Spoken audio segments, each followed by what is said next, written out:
The last real conversation Cynthia had with Mark ended with him winking at her and saying, "You need to stop falling in love with decimal points."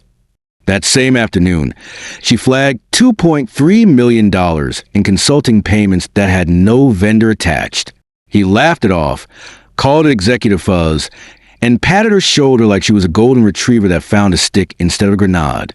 She smiled back, tight-lipped, went back to her spreadsheet with the same quiet fury she used to floss her teeth, meticulous, patient, and ready to draw blood if necessary.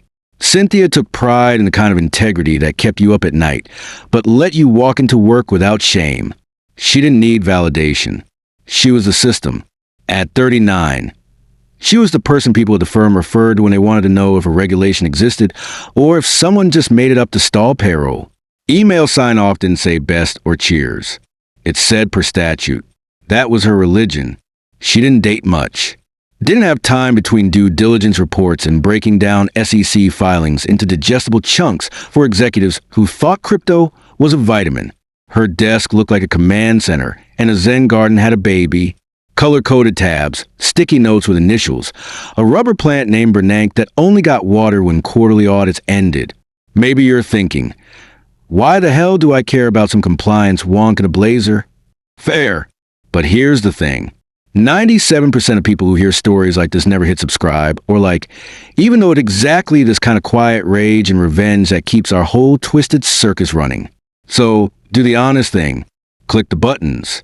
It's free, and it tells our team we're not just screaming into a void of Bluetooth speakers and backseat car rides. Anyway, back to the tragedy. Cynthia's boss, Mark, was the kind of man who wore French cuffs to budget meetings. Slick, warm, the human equivalent of a firm handshake and a LinkedIn endorsement. He'd been her mentor since she was 26 and still afraid of Excel macros. He was always just charming enough to be disarming, but never so present that you could pin him down, like one of those Instagram-famous golden retrievers. Smiling, popular, weirdly elusive when it came to responsibility. He loved to tell the board she was the brains while he was the vision, which was code for she works while I golf. And he was always dangling something. More stock options, an expanded title, maybe a future CFO role, if we play this right. But it always came with a shrug and a smile and a quiet dismissal of her concerns, like when she raised her hand about that Dubai transaction last fall. And he said, "Gotta stop thinking like a paralegal and start thinking like a leader." Translation, shut up and let it slide. Still, Cynthia felt valued, not seen maybe, but useful. She was a fixer, the one they call when an internal audit was about to cause heartburn or someone from legal threatened to jump departments.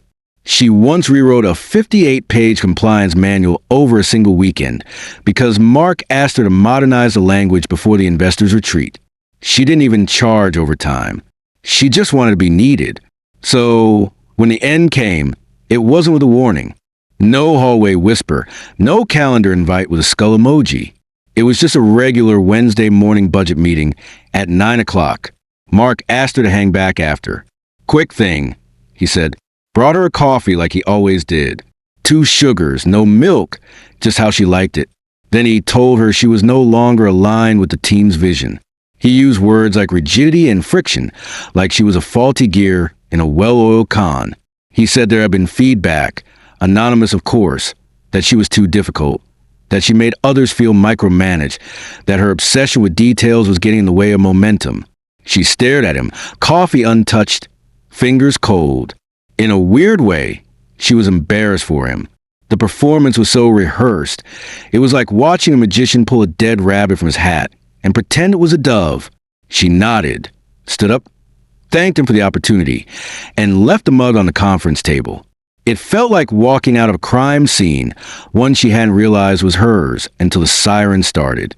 By noon, her company login was disabled. By evening, her name was wiped from the org chart. Cynthia didn't cry. Not yet. She did what anyone with nothing left would do. She opened a bottle of red, ordered something greasy, and sat on her floor, surrounded by piles of old reports and client decks, as if proximity to her life's work would anchor her. The silence in her apartment had weight. It wasn't grief. Not yet. It was something worse. It was disbelief.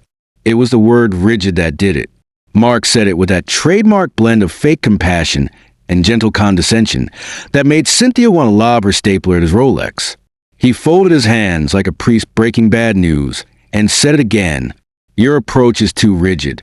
It creates unnecessary friction with the team. Friction.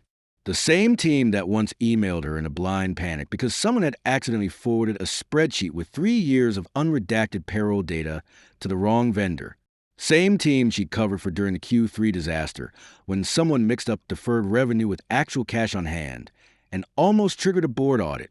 But yeah, friction. She sat across from him, hands on her knees, back straight in that stiff beige ergonomic chair. They said promoted collaboration. The door was closed. No HR rep in sight. Just Mark, basking in his own performance like some off-Broadway narcissist playing the role of compassionate boss. Just want you to hear this before you see it on paper, he said. Like that made it noble. You've been an invaluable part of this company. No one's questioning your intelligence or your work ethic. Her throat tightened. She stayed silent. Let him keep talking. It's just we had some feedback, and not just from leadership. He looked down at the folder in front of him like it was a script. There's been a pattern. Comments about your communication style. Sense that your attention to detail has become, frankly, a source of stress for others. He said that word stress like it was a nail she'd been hammering into everyone else's forehead. So he continued, flipping the folder shut for dramatic effect. We're going to have to part ways. That was it. No discussion. No performance review.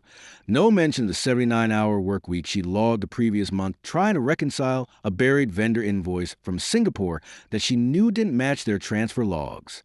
I see, Cynthia said, her voice somehow steady. It's not personal, Mark offered, and she almost laughed. Of course, it wasn't personal. It was corporate.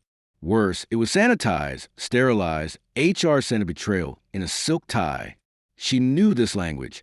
Realignment priorities, structural evolution. It all meant the same thing. Get out before Bugal. System. Before you notice something you're not supposed to. I'd be happy to write you a letter of recommendation, he added. She stared at the coffee he'd handed her earlier. It was lukewarm now. She wondered how long he'd practiced this. If he timed the speech. If he'd rehearsed that particular head tilt in front of a mirror. How long ago did you decide? She asked. Mark blinked, caught for half a second, then smiled. Been a conversation for a few weeks now. Weeks. So while she was staying late finishing compliance checklist for the Global Partner Summit, he was lining up her exit like a polite guillotine. She stood, not too fast. She wasn't going to give him the satisfaction of looking shocked. Okay, she said, voice clipped and calm. I'll clear my files today. Let me know where to send the company laptop. Mark nodded, already moving on. IT will handle it. And again, I really do wish you the best. You're incredibly talented. Cynthia. Just maybe try to soften around the edges. Soften? She turned and left without another word. As the door clicked behind her, she realized her legs were shaking. Not from fear, from rage. In the elevator, she stared at her reflection in the mirrored walls. She looked the same. Navy blazer. Simple earrings, sharp bun. But something had cracked inside her. She wasn't just unemployed. She'd been erased. Seemed difficult for doing the job better than the people who wrote the rules. She stepped into the parking garage like she was walking away from a crime scene. The air was stale, heavy with exhaust and silence. Cynthia unlocked her car, sat in the driver's seat, and put both hands on the wheel. Her fingers were white from the grip. She didn't start the engine, just sat there, eyes burning, teeth clenched. Mark had always said she was the kind of person who could spot a lie buried under 10 pages of legal jargon. Funny, she'd finally missed one.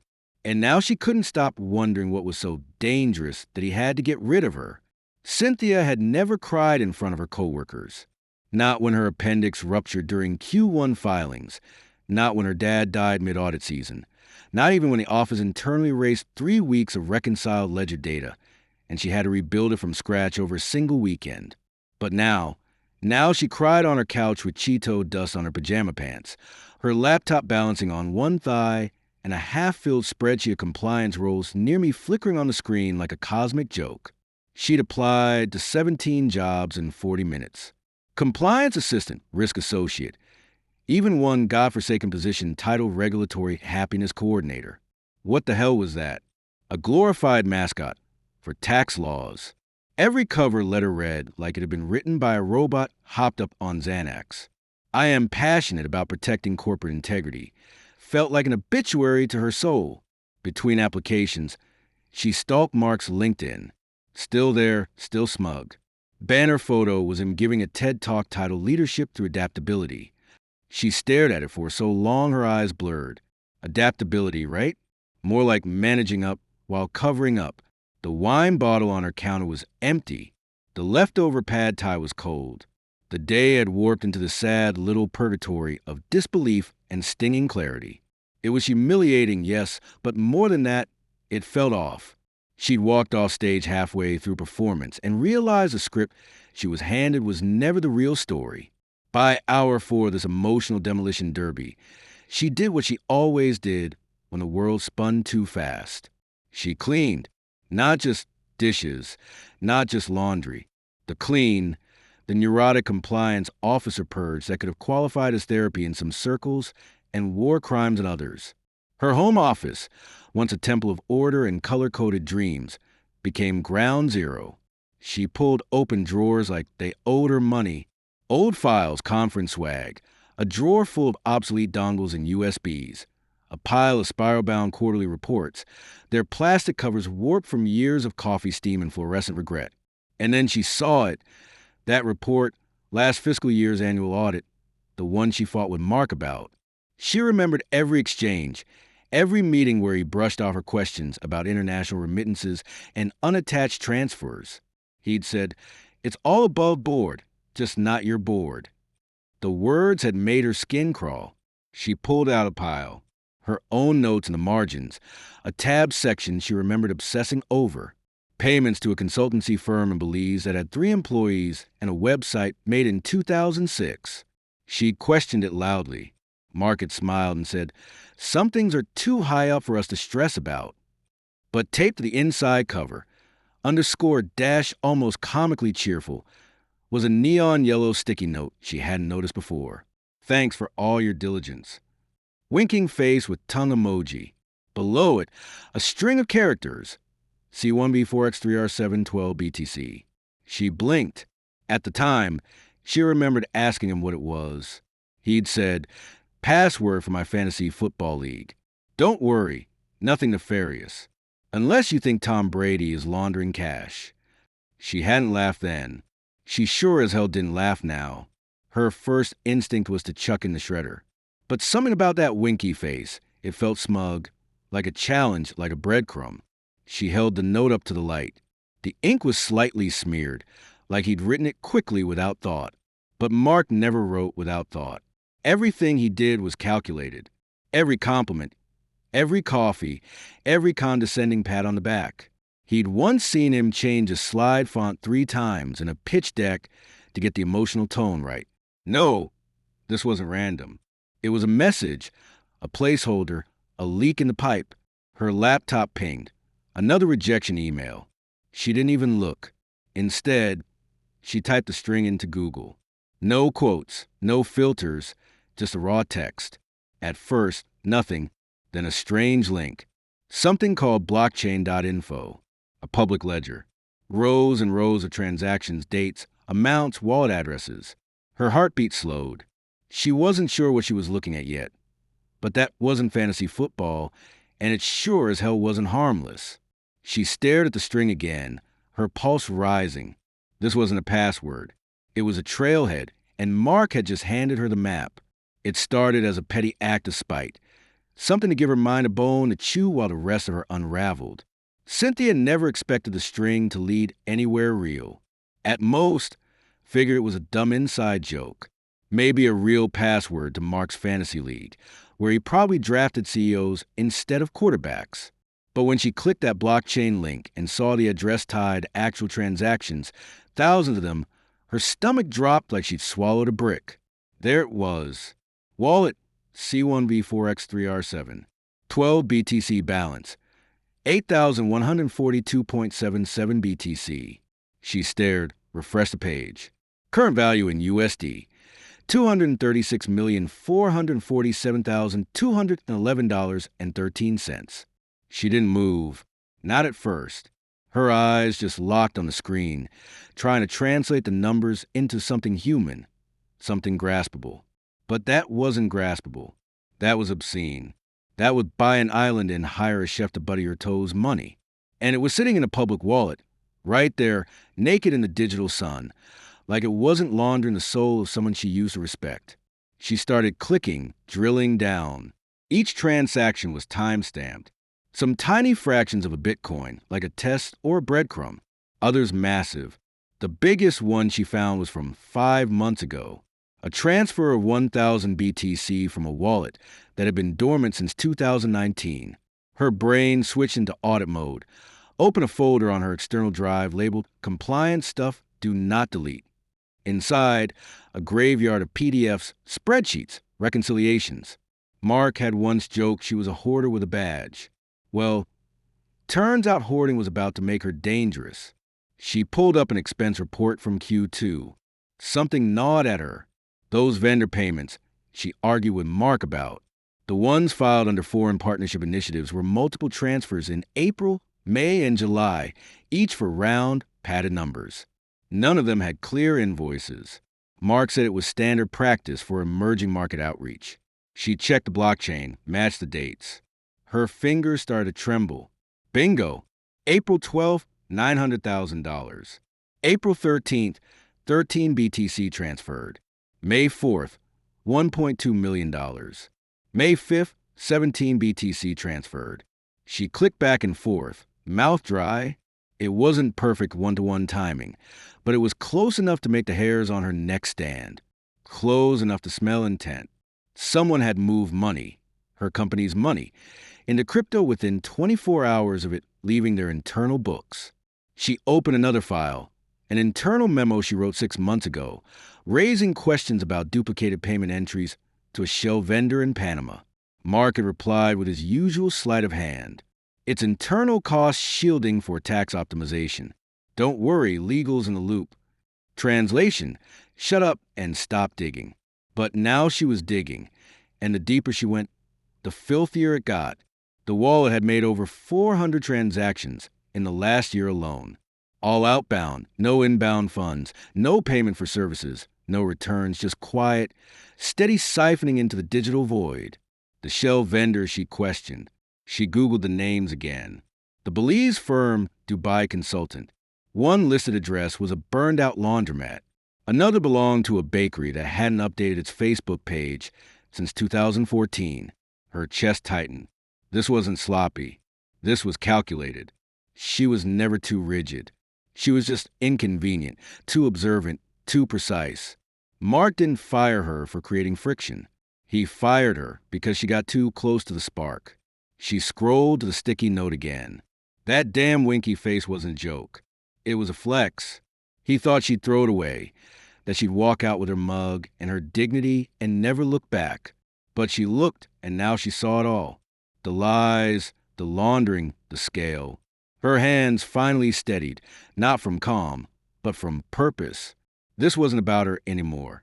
It wasn't about office politics or bruised egos. It was about millions being funneled through a machine she helped maintain. She'd spent years keeping their books clean. Turns out she was polishing a pig. A rush of adrenaline hit her veins like a second heartbeat. Sharp, cold, focused. He thought she was out of the game. But now she was loading the gun. Cynthia sat in the dark, the only light in her apartment coming from the blue glow of her monitor and the occasional flicker of passing headlights against the blinds.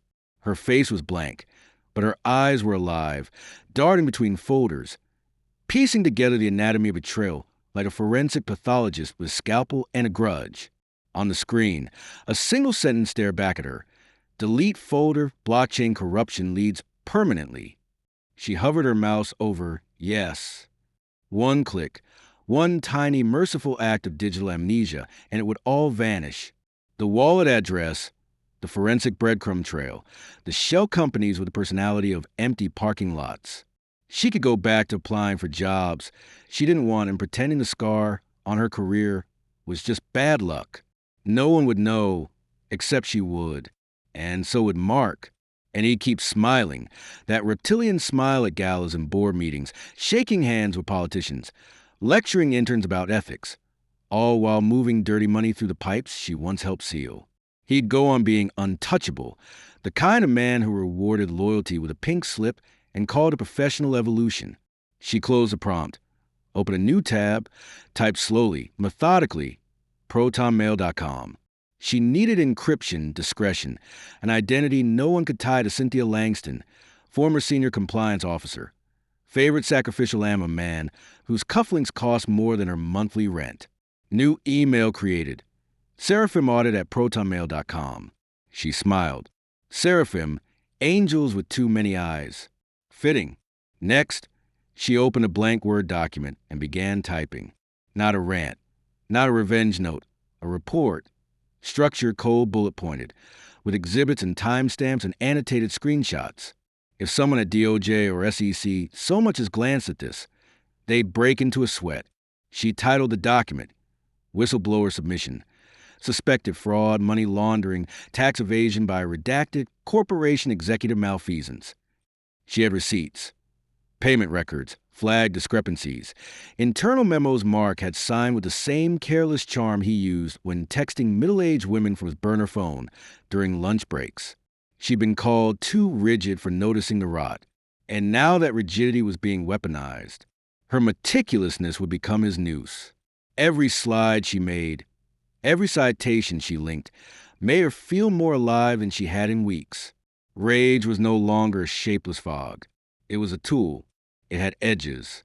By 3:12 a.m., she had 3 documents, a full audit trail connecting offshore transactions to shell vendors, an internal communications log annotated to highlight evasive language and timeline manipulation, a PDF export blockchain activity linked to known expense report anomalies. She saved them to an encrypted thumb drive, one of the old titanium ones she used to mock other people for keeping just in case. Turns out just in case was now.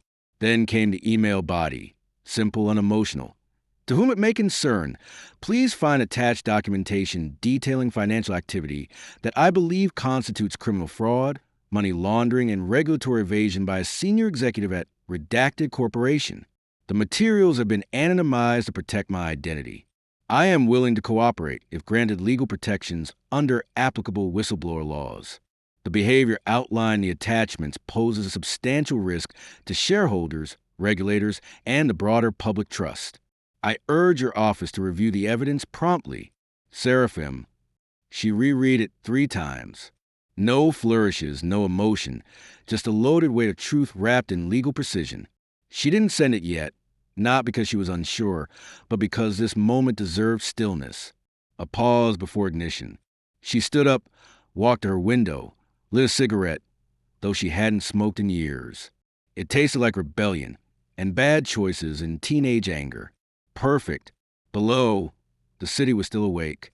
Somewhere, Mark was probably sipping scotch neat, sleeping like a man who believed in his own immunity. Let him. Cynthia turned back to her laptop.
second Proton mail just for correspondence, then another one just in case. She scrubbed metadata from every document, checked every PDF for embedded author tags, even stripped fonts and replaced them manually to erase her fingerprint. At one point, she sat frozen for a full minute, staring at the question, how did you become aware of the wrongdoing? Her fingers hovered over the keyboard. The truth felt radioactive. She finally typed, I worked in a compliance capacity within the organization and identified irregularities during routine reconciliation. Vague enough to mask her, sharp enough to be taken seriously. She attached the dossier, double-checked every file, renamed them in plain, boring legalese. No drama, no flair. This was not a revenge fantasy. It was a legal missile. Then came the DOJ portal, a clunky HTML monstrosity that required you to select from 20 drop-downs before it even let you type a sentence. She crafted a condensed version of her report and dropped in a secure cloud link to the full dossier. She also included a read-only blockchain ledger summary, just in case the intern skimming it didn't know how to translate crypto to crime. Her hands were trembling again, not from fear, from pressure, from the weight of doing this right or no redos. No control plus Z for blowing the whistle on someone who probably had lawyers on retainer and friends with vacation homes in Geneva. She hit submit twice. Once for the SEC, once for DOJ. Each time, she was rewarded with a depressingly minimalist confirmation message. Your submission has been received. No further contact is guaranteed. That was it. No case number, no handler, no dramatic phone call with someone from the Treasury Department whispering, we've been waiting for you. Just more silence. Cynthia leaned back in her chair. The room was so quiet. She could hear her own heartbeat echo in her jaw. She'd followed every rule. She'd navigated the maze. Now she had to wait and trust. And trusting was the part that felt most foreign. Still, she locked away her drive, deleted her temp accounts, the thumb drive and a hollowed-out volume of Principles of Corporate Ethics, a gift from Mark once upon a time. Fitting, she thought, let the system do what it was built to do. And if it didn't, she'd burn that down, too. Cynthia thought the waiting would feel like relief. She imagined herself exhaling, maybe even sleeping to the night, like someone who'd finally handed the cursed object to someone else's problem pile. Instead, it was like holding her breath underwater while checking the surface every 5 minutes to see if the lifeguard had noticed she was drowning. The first day after submission, she hovered near her phone like it might suddenly ring with an unknown number from DC. Some calm, confident voice saying, we got it, we're moving. Instead, she got spam. A robocall from someone trying to sell her solar panels. A text from CVS reminding her about her flu shot. No .gov address. No black sedan. No sirens in the distance. Just her and her increasingly raw nerves. She refreshed the news tabs obsessively. Google alerts set up for the company, for Mark's name, even for terms like financial fraud investigation and crypto seizure. Nothing. The world kept spinning like she hadn't just thrown a live grenade into the center of a billion-dollar machine. Day 2, she took a walk. Her body needed air. Ended up outside the company's headquarters downtown. From across the street, it looked untouched. Sleek glass walls, clean signage. Employees going in and out like it was just another Tuesday in the empire. She stood there for 10 full minutes, wondering how many of them knew they were working inside a crime scene. Then day 3, that's when she saw the photo. A local business journal had posted a recap from a glitzy charity gala the night before. Headline was some soulless corporate fluff. Leaders rally for clean energy initiative at downtown soiree. But their buried 4 photos in was Mark, tuxedo smile, holding a glass of champagne like he'd never broken a single rule in his life. One hand on the back of a woman Cynthia didn't recognize.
The other lifted mid-toast. The caption read, Mark V., keynote donor, honor for commitment to corporate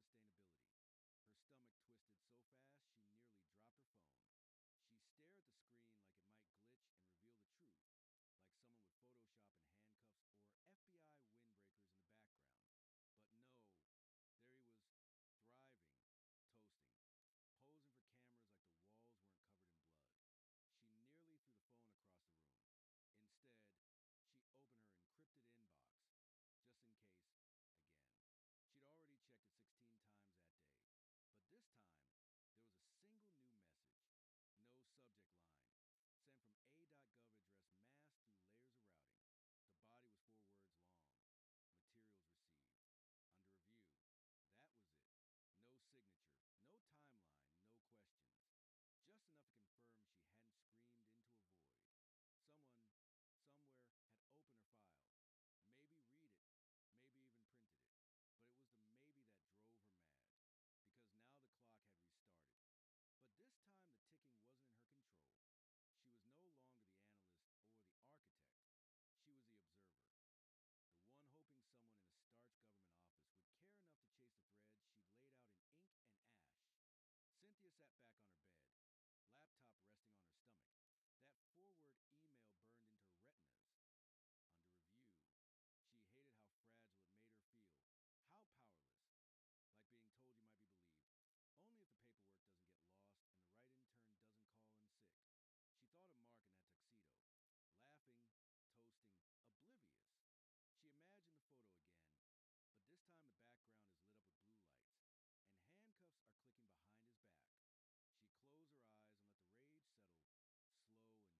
encrypted email account, still stubbornly unread since the forward message of doom. She didn't know what she was expecting. A banner headline, a leak, a whistleblower forum post, maybe just the universe cracking open and whispering, "You were right."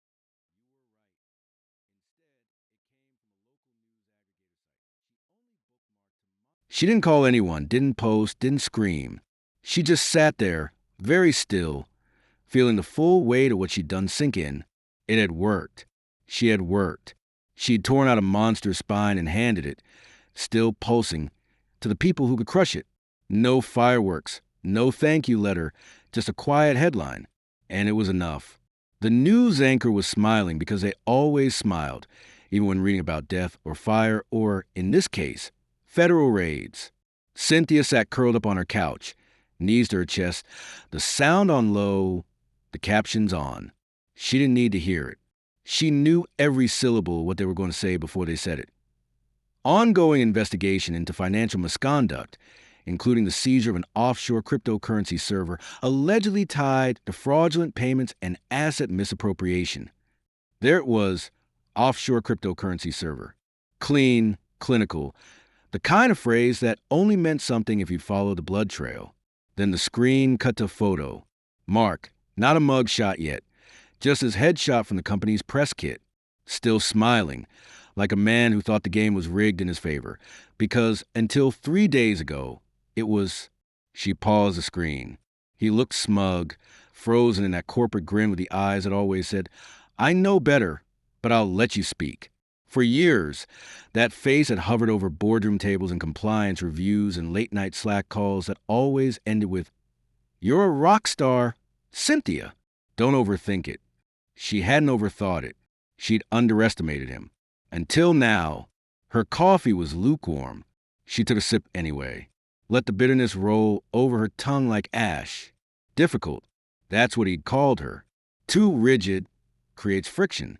Not disloyal, not wrong. Just difficult. She was difficult for him. Difficult to gaslight. Difficult to distract. Difficult to silence. He'd wanted her gone not because she was incompetent, but because she was inconvenient. A splinter in his well-oiled con. A warning sign with a heartbeat. And like any good predator in a corner office, he treated her like a problem to be eliminated. Quietly, politely, with a pat on the back and a pink slip covered in HR perfume. Except she hadn't gone quietly. She'd stayed in the fire, walked barefoot through every file folder and burnt bridge until her hands found the wires underneath. She set the coffee down and opened her laptop. Her encrypted email, seraphimaudit@protonmail.com, still unread since that forward reply. She stared at the inbox for a moment, then clicked Settings, scrolled to bottom, and hit Delete Account. It was done. She closed the tab, opened a blank document. Title, Resume, Cynthia Langston, Compliance Executive. She stared at the blinking cursor. It didn't taunt her this time. She'd have to reframe everything. Strip out the obvious. Speak in subtext. Spearheaded internal risk analysis during international restructuring. Led forensic reconciliation project, identifying systemic vendor anomalies. All true, all coded. The real story would live between the lines, in the silence, in the knowing tilt of her smile if anyone asked, "So, why did you leave your last role?" She started typing, slowly, confidently. She didn't need revenge anymore. She'd had it. She'd been it. A one-woman audit with nothing left to lose and no patience for men who built empires out of fraud and foam. Mark would be indicted. Maybe not tomorrow, maybe not this week, but it was inevitable now. The DOJ didn't raid your servers for fun. The IRS didn't ignore untraceable payments once the pattern became visible. The SEC didn't shrug off a whistleblower dossier with 4 separate spreadsheets and a color-coded laundering trail. So clear even a summer intern could follow it. And her? She'd rebuild. Not softer, not smaller, smarter. Somewhere in the dim quiet of her apartment, a smirk tugged at the corner of her mouth. She wasn't a victim. She wasn't even angry anymore. She was dangerous. And this time, she liked it. Appreciate you sticking around, you wise old rebels. Smash that subscribe button, or this fossil might just cause another epic fiasco.